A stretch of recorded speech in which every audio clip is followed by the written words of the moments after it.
Okay, so we're gonna go over the basics of paper gunning. This is a paper gun or a masking gun, depending on who you ask. Setup's pretty simple. We won't get into that right now. So we're going to prep off this stair to get ready for painting in these trim areas. So when we do stairs, it's a little different than how we would prep off, say, the top part of a trim to do a wall section or the shoe molding. We're gonna leave ourselves a little bit more of a line to create visually a nice crisp edge across the trim and the woodwork. So we can see here this line is pretty beat up, but once we're done, we're gonna have a nice, beautiful finish. So for this, similar to how we would take anything else, you're gonna start in one corner, work yourself to the other corner.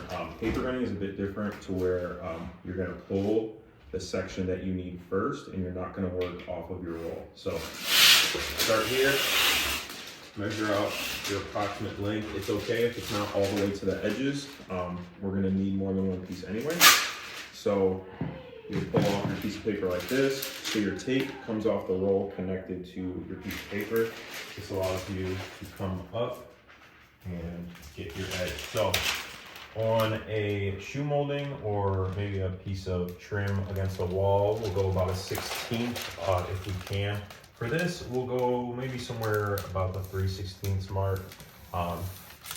Again, there's going to be a little bit more here that we have to correct as far as the line. So something like here where that old paint bled down, we have to pull our line out further than this so that our line covers that bad line. So we have these areas here that we have to come out for, but in the end, it's gonna be a nice, smooth, hard transition. For your second edge, again, you'll find your corner, measure out your length. Did a little bit too much, it's okay.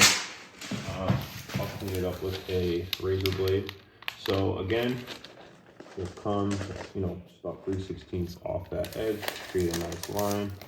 Come down here to finish it off. And now what we do for these corners, you see we have this overlap.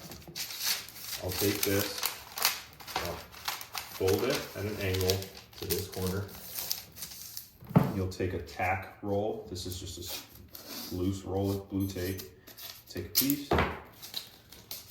and secure this edge. Now we'll come through after this is all prepped off and do a full securing of all of these edges.